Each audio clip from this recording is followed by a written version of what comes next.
managing cows from the soil up. In 2012, 2013, I could have been making about 1.4 pence a litre more profit if I'd been conventional. I converted to organic in 2007, recently bought a farm. You know, I needed to be making money, so I was seriously starting to question my organic future. The market wasn't actually developing here in the UK, so I had some serious questions to get answered. Fortunately enough for me, I actually applied for a Nuffield scholarship, so I was able to go off around the world and find out, you know, a few facts for myself. I started off in Denmark and Sweden looking at the red cow and seeing whether she was a cow that I ought to be crossbreeding with, but also I was looking at what they were doing in terms of forage production, similar sort of latitude to us, and I wanted to see what they were growing on farm. And whether we could adopt any of their practices there. I then went on to France, looking at lucerne, been growing lucerne a long time, see if I could actually up the production on that, and then Australia, New Zealand and America. What I found on an awful lot of these farms, the best farmers were all looking at their soils. We've got a pointer on this. No, not to worry. So I went to the one farm down looking at sustainability, and that was down in Hamilton, a dairy NZ farm that was run by Tom Phillips. And I think if you want to look at true sustainability in terms of the whole concept, I think he's about got it sorted down there with a once-a-day herd. But basically, everybody was taking notice of their soils, and it was the one thing that I saw on farm. The first thing that changed by turning organic was the soil. We grew absolutely nothing for the first 2 years, so production dropped from about 9 tonnes of dry matter down to about 4, which hurts in those conversion years, but it was the soil that changed for us at the start.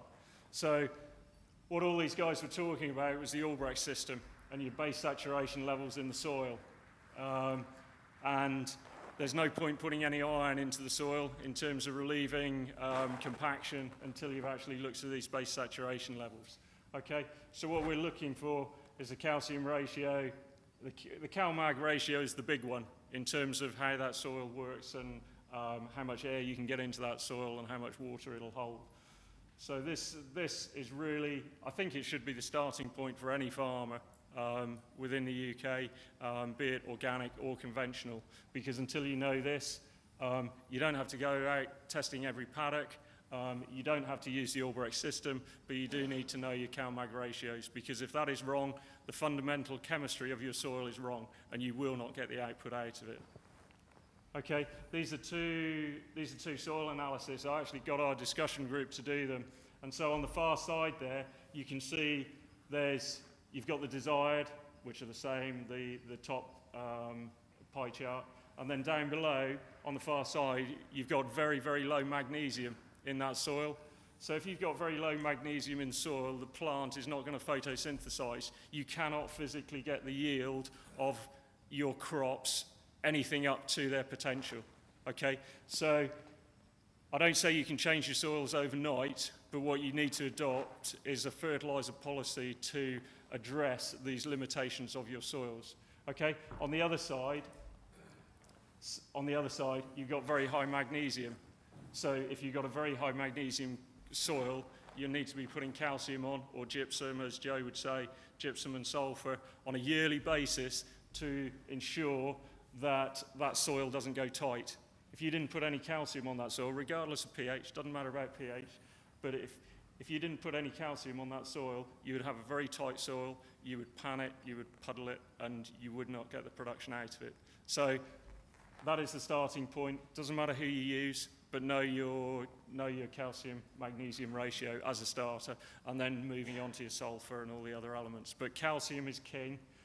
It is the carrier of all energy through the whole energy cycle, you know, from the soil to the plant, to the animal, to us, and calcium is absolutely king. Soil chromatography, this was something, I quite like this because I can look at it and understand it. It's not loads of figures, I like pictures. I went to a Regen Ag course, and basically it's a very simple system. You take a soil sample, and that's just a filter paper, and then you make a straw. You have to treat the filter paper and grind the soil and everything. But basically, the heaviest element stops first. So in the centre, you've got your mineral zone. You've then got your organic matter coming out. You've then got your biology that moves to the edge of the chromo, and then you can see all the rays, and that's a great indicator of how your soil is actually working and functioning. Okay, so what does it tell you?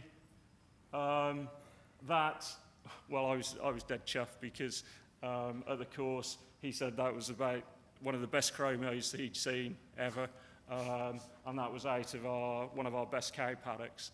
Okay, and I was there in the room with biodynamic farmers and gardeners, and yet me as a pretty commercial, intensive dairy farmer had some of the best soil, you know, in the room, which is great. And I think that's one of the advantages we have as dairy farmers. There is definitely a superb relationship with the cow and the rumen and the soil as a working cycle. Okay, those are some other chromos. So on the far side, again, we had to dig a hole 50 centimetres down, and the last worm in our soil was down at 40 centimetres. I don't know what it was doing down there, but there was no need for it to be down there, but it was, which was very positive.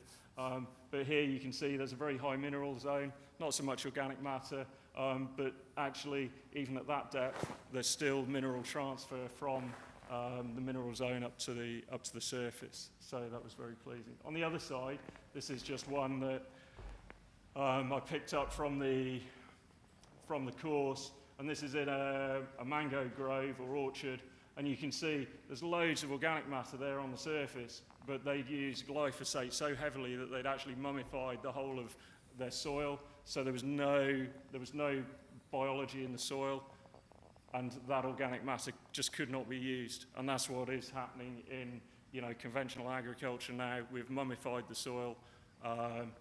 There is very little biology in the soil, and we're losing these mineral links from the soil to the plant and through to the animal. So conventional agriculture, and certainly GM first generation GM technology, you know, we run the risk of producing empty calories to feed the world, and we ain't going to do that. So the soil food web, absolutely massive. We only know about 1 to 2% of what's going on. And as Joe says, earthworms are great. We can see them, we can understand them. If we've got 24 earthworms per square foot, we've got about 1 million earthworms per acre. An earthworm has a 4-year life cycle, so every year a quarter of those will be dying off, and that can equate to anything from 70 to 120 kilos of N per hectare, which is absolutely massive. So, you know, earthworms are great, and we have to do far more to look after them, and that comes back again to your base saturation levels, because if you've got a very tight soil, your earthworms aren't going to be able to move through the soil as they should do. This was in the top corner. This was down in Australia, Camperdown Composts, and this was a farm. They had 1,200 acres, and they were running 850 cows. They weren't organic, they were conventional, but what they were doing, they were scraping their slurry off the collecting yard. They were then putting it into wood chips because they didn't have a carbon source. Okay, so if you're making a compost, the first thing you've got to do is have a carbon source to lock those nutrients to. And so they were putting the slurry with it, they were windrowing it, they were composting it, so getting it up to temperature.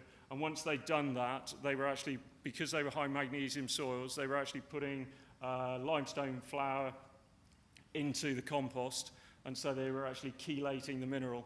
They were then taking some of their best topsoil from their best paddocks once that compost had actually cooled down, and then they were multiplying their soil biology in that compost, spreading it over their land, and they were finding it was 10 times more effective than putting raw slurry out there. So us as dairy farmers, we have a massive opportunity to increase our soil biology, and we're not even, I don't think we're even touching it yet. So there's a massive gains to be made there. In terms of foliar feed, this was Jeff Williamson down near Palmerston North, and he'd been a high input man. He'd got a Keenan feeder, and basically his margin was going out of the gate. He was just handing his margin on to someone else, and so he readdressed his situation. He looked at his soils. He saw that at his base saturation levels, he was high in magnesium, as most of them are down there. He wanted to get away from nitrogen. He had been on sort of 240 kilos of N, and so he wanted to reduce his nitrogen bill. So what he was doing in this machine, a tow and fert machine, he was putting humates in there. So humates are a very complex carbon source, a bit like coal dust. He was then putting mineral in. He was actually putting some nitrogen into this because he was conventional and he could, but only a very small amount. But he was putting a lot of calcium in there. He was putting some boron in there as well, and some sulfur. He was then putting an energy source in there, so he was putting molasses in there. And he was going out on every second round of his grazing round with this tow and fert machine. He dropped his nitrogen usage, from the 240 back to about 40. He didn't think he would need to. He wasn't that keen to go that much further because at that low level of nitrogen, he wasn't actually affecting any of his soil biology because it was going on at such a low level. And what he had done, he'd basically found that his cows were actually far healthier. He had dropped production, but he was keeping an awful lot more profit on the farm. And he was adamant that was the best bit of kit that he'd ever purchased. He was actually using bricks, so he was testing with a refractometer, and he was adamant if he got his bricks up to 10 to 12, his grass would actually be sucking in nitrogen from the air because he was producing such a high integrity plant that it could actually start mobilizing nitrogen straight from the air. CO2. Don't know where that. Okay, go back. CO2. Right, this chap over the far side, this is Gary Zimmer. I actually brought him over to the UK earlier on this year. He's just a phenomenal wealth of knowledge, and he was the man who gave me the confidence to stay organic. And he said, I will not accept less than conventional production on organic farms, and that is where he is, and that is what he does. So he was actually standing in a crop of lucerne that he was just about to plough in. Now, that was probably one of the best crops of lucerne that I'd ever seen, but he was working on very fast rotations. He was using the plough sometimes, not all the time, but he wasn't afraid of using the plough. You can use the plough as long as you're feeding the biology, because you are disturbing the biology, but if you're putting enough feed in the soil, back in the soil to actually feed that biology, it can be done.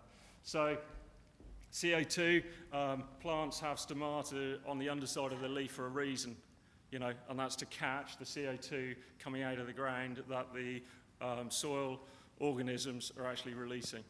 Okay, so those stomatas are there for a reason. And this actually comes into, sorry.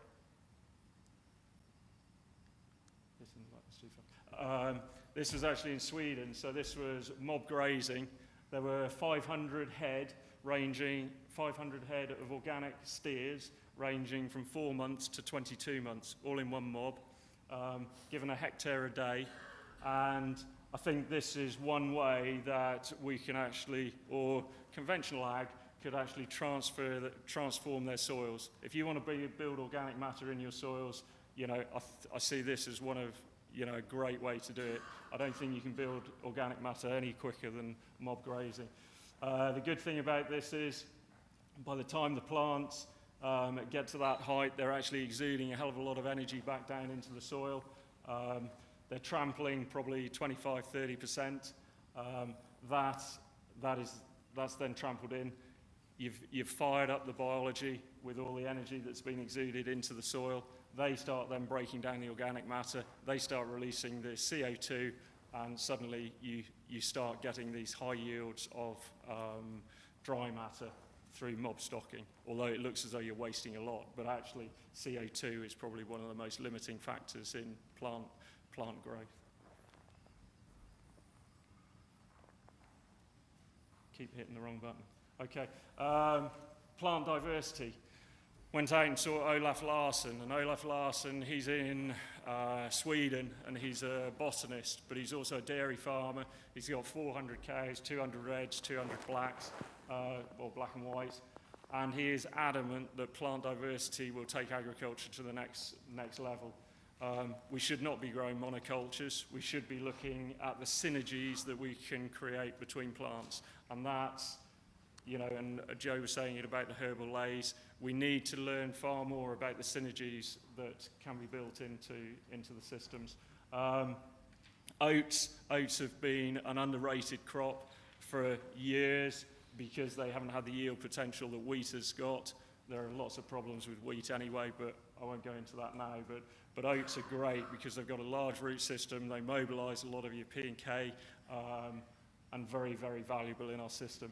You've got various mixes there, but on the top, the second one in from the left, as you look at it, that was in Denmark, and that was an organic farmer, and he was growing all his compound feed. That was his compound feed. So it was spring wheat, spring lupins, spring peas.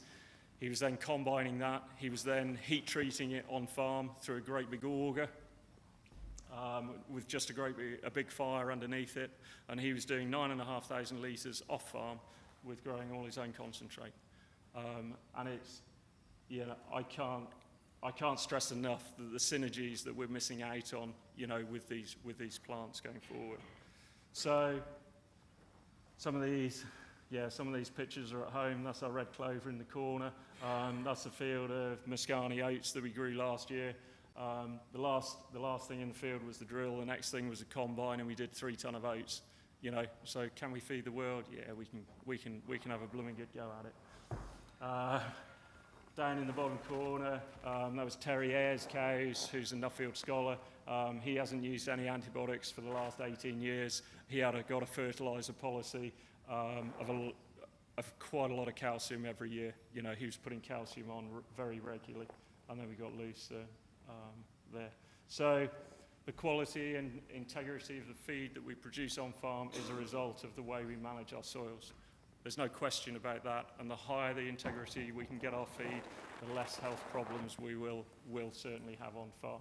At present on farm, we're running at 9% mastitis cases, so 9 cases in 100, and I hope to drive that down to about 4 in the next couple of years.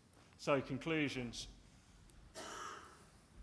The way we manage our soils will directly impact the integrity of the food that we produce on farm. Soil biology, plant diversity will build resilience and also efficiencies in our farming systems and increase the nutrient density of the food that we produce. Plants grown in high biological soils are less prone to disease and pests, and that's basically because we've got the mineral transfer from the soil to the plant. If you look at your base saturation levels at the start, most soils have got ample mineral there. It's about mobilizing that soil, and it's the soil biology that we must be working with. Farmers have a massive opportunity, and certainly as dairy farmers, you know, we have a massive opportunity to multiply soil biology using compost and foliar feeds.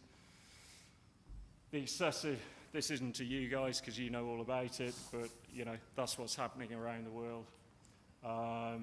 And I was pretty horrified when I went out to Idaho, and I was seeing drainage machines going through these fields for the 4th and 5th time. So they'd now got drainage channels, land drains at about 3 meters apart. And it was basically, they'd just been piling on the nitrogen for so long, they were losing about 1 inch of topsoil every year. So they were burning off organic matter, the soils were slumping, and their answer was to go through and put more drains in to try and get the water away. But in reality, you know, it was just, it was just going seriously wrong. And we can't feed empty calories to the world, which is what the Americans are getting to. So recommendations: know your base saturation levels on farm. Every farmer in the UK needs to know that. Feed and nurture soil biology is a priority.